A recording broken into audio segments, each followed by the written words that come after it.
प्रश्न देखते हैं। पहला प्रश्न है, भारत में आपातकाल की उद्घोषणा केवल ही कर सकता है प्रधानमंत्री, राष्ट्रपति, मुख्यमंत्री और राज्यपाल। तो भारत में आपातकाल की उद्घोषणा कौन कर सकता है? तो इसका राइट आंसर होगा राष्ट्रपति। राष्ट्रपति भारत में आपातकाल की उद्घोषणा कर सकता है। राष्ट्रपति जो कि भारतीय संविधान के अनुच्छेद 52 में परिभाषित है। राष्ट्रपति के पास मुख्यतः 3 आपातकालीन शक्तियां होती हैं, जिनके बारे में हम देखते हैं। राष्ट्रपति के पास जो पहली आपातकालीन शक्ति होती है उसमें क्या आता है, वो अनुच्छेद 352 के तहत लगती है, जिसमें राष्ट्रपति राष्ट्रीय आपात की घोषणा कर सकता है। दूसरी शक्ति होती है अनुच्छेद 356 के तहत राष्ट्रपति शासन की। जब संवैधानिक तंत्र विफल हो जाता है किसी राज्य में, तो अनुच्छेद 356 के तहत राष्ट्रपति शासन की घोषणा कर सकता है राज्यपाल के निर्देश पर। और आखिरी शक्ति आती है राष्ट्रपति की, जो कि अनुच्छेद 360 में परिभाषित है, वित्तीय आपात। अनुच्छेद 360 के तहत राष्ट्रपति वित्तीय आपात की घोषणा कर सकता है। भारत में अब तक वित्तीय आपात की कभी भी घोषणा नहीं है, यानी कि अनुच्छेद 360 का अभी तक इस्तेमाल नहीं किया गया है। अगला प्रश्न देखते हैं। ये सीरीज आप लोगों की SSC GD previous year question की सीरीज चलाई जा रही है। ये सीरीज का 15वां वीडियो है। अगर आप लोगों ने बाकी के वीडियो नहीं देखे हैं सीरीज की, तो वो वीडियो आप लोग डिस्क्रिप्शन में लिंक दिया हुआ है प्लेलिस्ट का, वहाँ से आप लोग ये SSC GD previous year series के सारे वीडियो देख सकते हैं। और आज का वीडियो बहुत ज़्यादा इंपॉर्टेंट होने वाला है। इसमें कि जो प्रीवियस ईयर मोस्ट रिपीटेड है वो हमने रखे हैं इस वीडियो में, तो पूरा वीडियो आप लोग बहुत ध्यान से देखें। लास्ट में आपसे एक प्रश्न भी पूछा है, उसका आंसर आप लोग कमेंट बॉक्स में जरूर दें। तो प्रश्न देखते हैं। प्रश्न है, भारत के संविधान में अनुसूचियों की संख्या कितनी है? 12, 10, 11, 9। तो भारतीय संविधान में जो अनुसूचियों की संख्या है वो कितनी है? तो इसका राइट आंसर होगा 12। भारतीय संविधान में वर्तमान समय में अनुसूचियों की जो संख्या है वो 12 है, लेकिन जो मूल संविधान में अनुसूचियों की संख्या थी वो कितनी थी? तो इसका आंसर होगा 8। 8 अनुसूचियां मूल संविधान में रखी गई थी। तो अनुसूचियों के बारे में यहाँ पे देख लेते हैं। जो प्रथम अनुसूची है वो किसके बारे में बताती है? तो प्रथम अनुसूची राज्य और उसके संघ क्षेत्र के बारे में बताती है कि 28 राज्य और 8 केंद्र शासित प्रदेश होंगे। और दूसरी सूची बताती है विभिन्न पदाधिकारियों के वेतन भत्ते। और तीसरी सूची में क्या लिखा है? तो तीसरी सूची में लिखा हुआ है शपथ, और शपथ जो लेते हैं विभिन्न पदाधिकारी उनका उल्लेख किया गया है। और चौथी अनुसूची में राज्यसभा का प्रतिनिधित्व किस राज्य और किस केंद्र शासित प्रदेश से कितना होगा। और यहाँ पे अब इम्पोर्टेंट देख लेते हैं बाकी की। इसमें इम्पोर्टेंट आती है 7वीं अनुसूची। 7वीं अनुसूची में क्या दिया हुआ है? तो 7वीं अनुसूची में तीनों सूचियां हैं, जो कि संघ सूची, राज्य सूची और समवर्ती सूची, ये 7वीं अनुसूची में दी हुई है। और अगली इम्पोर्टेंट अनुसूची है तो वो कौन सी है? तो वो है 8वीं अनुसूची। इसमें भाषाएं दी गई हैं, जो कि वर्तमान समय में 22 भाषाएं दी गई हैं 8वीं अनुसूची में। और मूल संविधान में कितनी भाषाएं थी? तो वो 14 थी 8वीं अनुसूची में। जो जब मूल संविधान बना था तो 8वीं अनुसूची में 14 भाषाएं रखी गई थी, लेकिन वर्तमान समय में जो 8वीं अनुसूची है उसमें 22 भाषाएं हैं। और अगली इम्पोर्टेंट अनुसूची देखते हैं तो वो है 10वीं अनुसूची। 10वीं अनुसूची में दल बदल कानून को परिभाषित किया गया है। इसको 52वें संविधान संशोधन 1985 में लागू किया गया था। अगला प्रश्न देखते हैं। अगला प्रश्न है, भारत में मेघालय राज्य के निम्नलिखित में से किस शहर में सबसे अधिक वर्षा होती है? जो वही शिलोंग, बाघमारा, मौसिमराम। तो भारत के जो मेघालय राज्य है उसके किस शहर में सबसे ज़्यादा वर्षा होती है? तो इसका राइट आंसर होगा मौसिमराम। ये मेघालय के शहर में नहीं बल्कि भारत की सबसे ज़्यादा वर्षा मौसिमराम में ही होती है। और दूसरा आता है जो जगह है वो है चेरापूंजी। चेरापूंजी दूसरी जगह है जहाँ पे सबसे ज़्यादा वर्षा होती है।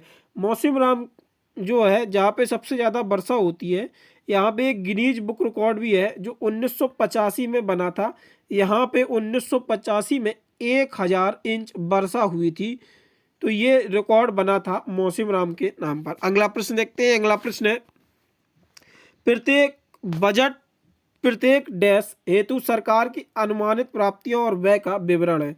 पूंजीगत वर्ष, वित्तीय वर्ष, कैलेंडर वर्ष और पिछले वर्ष। तो इसका राइट आंसर होगा वित्तीय वर्ष। ये वित्तीय वर्ष का सरकार की जो अनुमानित प्राप्तियां और व्यय होती है उसका विवरण होता है। इसको अनुच्छेद 112 के तहत परिभाषित किया गया है भारतीय संविधान में, जो कि सरकार प्रत्येक वर्ष 1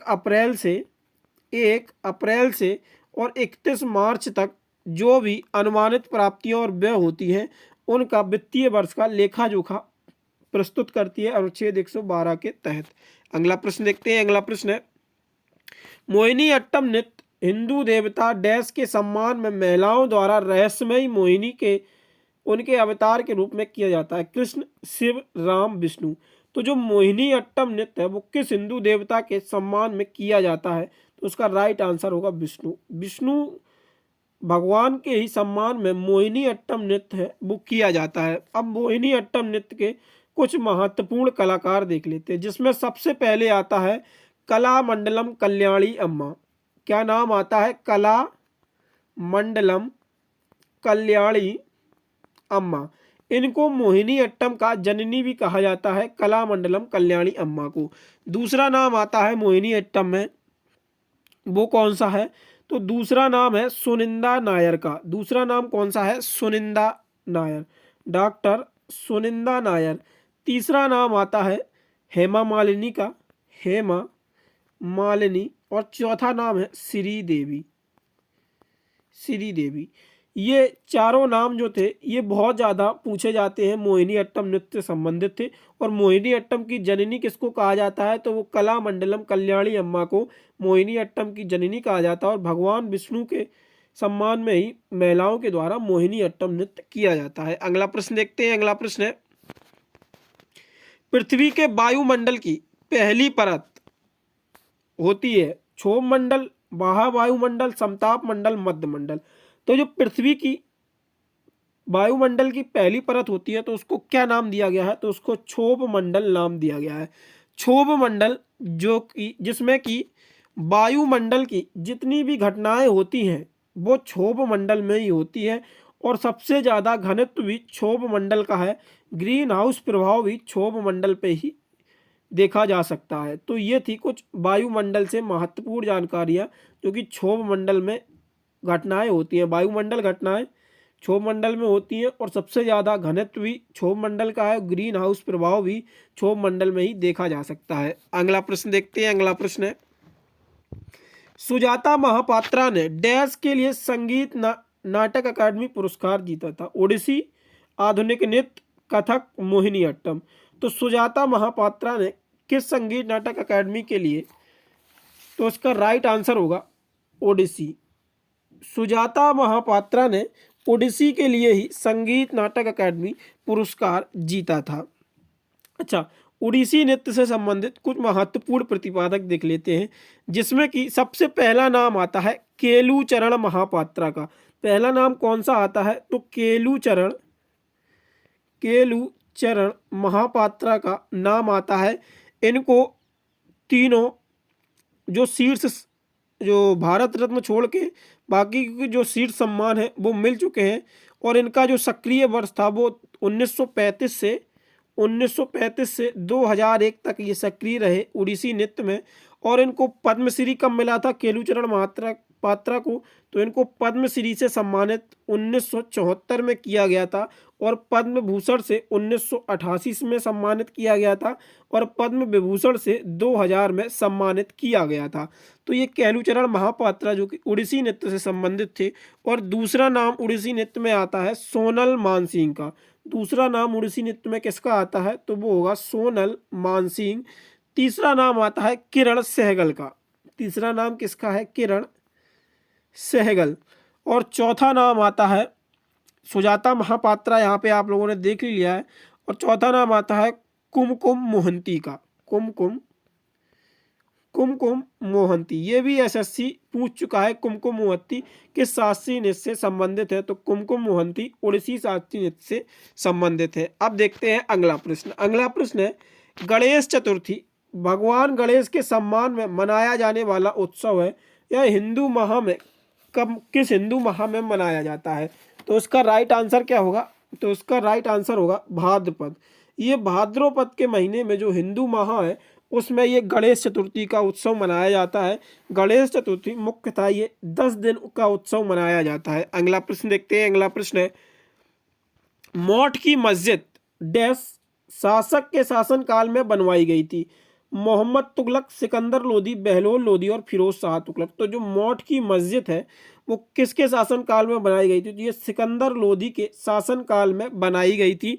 और ये बनवाई किसने थी मौठ की मस्जिद? तो सिकंदर लोदी का प्रधानमंत्री था, उसका नाम था वजीर मियाँ भोइया। सिकंदर लोदी का जो प्रधानमंत्री था उसका नाम था वजीर मियाँ भोइया। ये इसके द्वारा ही मौठ की मस्जिद बनवाई गई थी और ये 1505 में इस मस्जिद का निर्माण कराया गया था।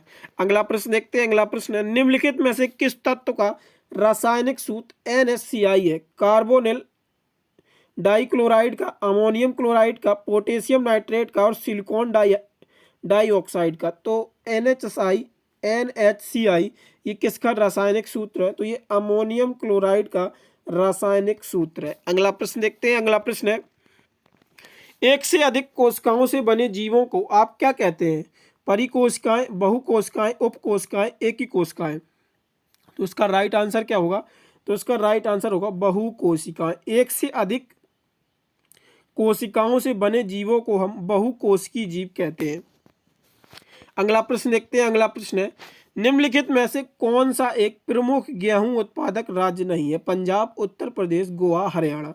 तो उसका राइट आंसर होगा गोवा। गोवा एक प्रमुख उत्पादक, गेहूं का प्रमुख उत्पादक राज्य नहीं है। बाकी के ये तीनों राज्य गेहूं के प्रमुख उत्पादक राज्य हैं। और यहाँ पे और प्रमुख उत्पादक राज्यों के नाम देख लेते हैं, जैसे कि राजस्थान, मध्य प्रदेश, गुजरात और बिहार, ये भी प्रमुख गेहूं के उत्पादक राज्य हैं।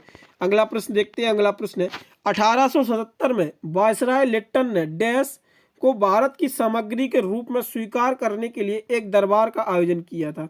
महारानी एलिजाबेथ, महारानी एंजिला, महारानी विक्टोरिया और महारानी एलिजाबेथ। तो इसका राइट आंसर क्या होगा? तो इसका राइट आंसर है महारानी विक्टोरिया को भारत की समग्र के रूप में स्वीकार करने के लिए एक दरबार का आयोजन किया गया था। अगला प्रश्न देखते हैं। अगला प्रश्न है, भारत के संविधान का कौन सा भाग भीष्ट के सर्वोच्च न्यायालय की शक्तियां और कार्य प्रणाली से संबंधित है? भाग 6, भाग 5, भाग 10 और भाग 11। तो उसका राइट आंसर क्या होगा? भाग 5। अगला प्रश्न देखते हैं। अगला प्रश्न है, RBI निम्नलिखित में से मौद्रिक लिखितों में से कौन सा प्राकृतिक गुणमात्रक है? आरक्षित नकद अनुपात, मोरल सुएशन, खुला बाजार कार्रवाई, बैंक दर। तो इसका राइट आंसर होगा मोरल सॉल्यूशन। मोरल सॉल्यूशन, यहाँ पे सुएशन लिख लिया, यहाँ पे सॉल्यूशन होगा, मोरल सॉल्यूशन। अगला प्रश्न देखते हैं। अगला प्रश्न है, केंद्रीय रिजर्व पुलिस बल की रैपिड एक्शन फोर्स का नेतृत्व करने वाली पहली महिला महानिरीक्षक का नाम क्या है? एनी अब्राहम, संयुक्ता पराशर, मैरिक जोसेफ और सीमा धुंडिया। तो उसका नाम होगा एनी अब्राहम, जो कि केंद्रीय रिजर्व पुलिस बल की रैपिड एक्शन फोर्स का नेतृत्व करने वाली पहली महिला महानिरीक्षक थी। अगला प्रश्न देखते हैं। अगला प्रश्न है, आर्यभट्ट अंतरिक्ष में भारत का पहला कृत्रिम उपग्रह था जिसे वर्ष डैश में प्रक्षेपित किया गया था? 1925 में, 1990 में, 1975 में और 1945 में। तो उसका राइट आंसर होगा 1975।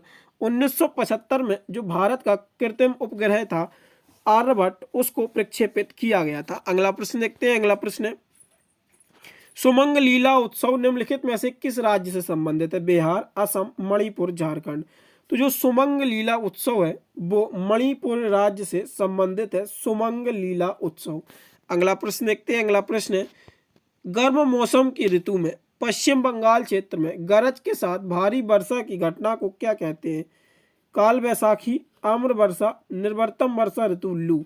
तो उसका राइट आंसर क्या होगा? तो उसका राइट आंसर होगा काल वैसाखी। अगला प्रश्न देखते हैं। अगला प्रश्न है, थामाकल्पम किस भारतीय शास्त्रीय नृत्य से संबंधित नृत्य नाटिका है? कुचिपुड़ी, सत्रिया, ओडिसी, मोहिनीअट्टम। तो इसका राइट आंसर क्या होगा? तो इसका राइट आंसर होगा कुचिपुड़ी। अगला प्रश्न देखते हैं। अगला प्रश्न है, वयस्क साक्षरता दर की गणना करते समय किस आयु और उससे अधिक लोगों को शामिल किया जाता है? 15 वर्ष, 18 वर्ष, 12 वर्ष और 14 वर्ष। तो जब वयस्क साक्षरता दर की गणना की जाती है तो उसमें 15 वर्ष से अधिक के लोगों को शामिल किया जाता है। अगला प्रश्न देखते हैं। अगला प्रश्न है, भारत में डैश पंचवर्षीय योजना के लिए अंतिम अनुमोदन प्राधिकरण था?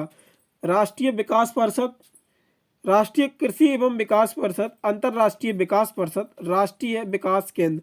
तो उसका राइट आंसर होगा राष्ट्रीय विकास परिषद। और भारत में पंचवर्षीय योजनाओं की शुरुआत कब से हुई थी? तो ये 1951 से भारत में पंचवर्षीय योजनाओं की शुरुआत हुई थी और ये 2014 में पंचवर्षीय योजना को समाप्त कर दिया गया था और इसके स्थान पर नीति आयोग को इंट्रोड्यूस किया था, जो कि भारत के थिंक टैंक के रूप में कार्य करता है। और नीति आयोग का जो अध्यक्ष होता है वो प्रधानमंत्री होता है। बाकी की ये नीति आयोग के बारे में मैंने डिटेल से सेशन कर रखा है, आप लोगों को अगर जानकारी प्राप्त करनी हो तो वीडियो में जाके देख सकते हैं। अगला प्रश्न देखते हैं। अगला प्रश्न है, अर्जुन पुरस्कार की शुरुआत किस वर्ष हुई थी? 1961 में, 1970 में, 1972 में और 1978 में। तो इसका राइट आंसर होगा 1961 में। 1961 में ही अर्जुन पुरस्कार की शुरुआत की गई थी। अगला प्रश्न देखते हैं। अगला प्रश्न है, निम्नलिखित में से कौन सा वृक्ष शंकुधारी वनों में पाया जाता है? कीकर, चिड़, सागवान, सुंदरी। तो इसका राइट आंसर होगा कीकर। कीकर जो है वो जो वृक्ष होता है वो शंकुधारी वनों में पाया जाता है। अगला प्रश्न देखते हैं। अगला प्रश्न है, सिंथेटिक उर्वरक के अत्यधिक उपयोग से क्या होता है? ध्वनि प्रदूषण, मृदा का निम्नीकरण, स्वच्छता एवं शुद्धता वातावरण, मृदा के जैविक पदार्थों में वृद्धि। तो इसका राइट आंसर क्या होगा? तो इसका राइट आंसर होगा मृदा का निम्नीकरण होता है अगर सिंथेटिक उर्वरकों का हम अत्यधिक उपयोग करते हैं। अब देखते हैं पिछले वीडियो का प्रश्न जो हमने आप लोगों से पूछा था, जिसका आंसर सभी लोगों ने सही दिया था। तो इसका हमने प्रश्न पूछा था, नेताजी सुभाष राष्ट्रीय खेल संस्थान निम्नलिखित में से किस शहर में स्थित है? ऑप्शन दिए थे पुणे, कोच्चि, पटियाला, जयपुर। तो इसका राइट आंसर था पटियाला और सभी लोगों ने ये राइट आंसर सही दिया था, पटियाला। अब देखते हैं आज का प्रश्न, इसका आंसर आप लोगों को हमें कमेंट बॉक्स में बताना है। तो आज का प्रश्न है, मौट की मस्जिद डैश शासक के शासनकाल में बनवाई गई थी? मोहम्मद तुगलक, सिकंदर लोदी, बहलोल लोदी, फिरोज शाह तुगलक। तो इसका आंसर आप लोग हमें कमेंट बॉक्स में जरूर दें और आप लोग इन प्रश्नों का ऑनलाइन टेस्ट जरूर दिया करें। ऑनलाइन टेस्ट देने से आपको इन प्रश्नों का रिवीजन बार बार होता है और ये पीडीएफ आप लोग सेव जरूर करके रखें, जिससे रिवाइज करके फिर से आप ऑनलाइन टेस्ट दे सकें हमारी वेबसाइट पे। वेबसाइट का लिंक आप लोगों को डिस्क्रिप्शन में मिल जाएगा, वहाँ से आप लोग इन प्रश्नों का ऑनलाइन टेस्ट दीजिए बार बार। जब तक आपके मार्क्स अच्छे ना आ जाए, इम्प्रूव ना हो जाए, तब तक आप इन प्रश्नों का ऑनलाइन टेस्ट दीजिए, जिससे आपको ये प्रीवियस ईयर प्रश्न रिवाइज हो जाएंगे और ये आपके एग्ज़ाम में बहुत ज़्यादा हेल्प करेंगे। पीडीएफ प्राप्त करने के लिए आप लोग हमारे टेलीग्राम से जुड़ सकते हैं, उसका लिंक भी आप लोगों को डिस्क्रिप्शन में मिल जाएगा। और SSC GD previous year series के पिछले वीडियो देखने के लिए प्लेलिस्ट का लिंक भी आप लोगों को डिस्क्रिप्शन में मिल जाएगा, तो वहाँ से आप लोग इन सारे वीडियो को देख सकते हैं। बाकी मिलते हैं फिर किसी और नए वीडियो में।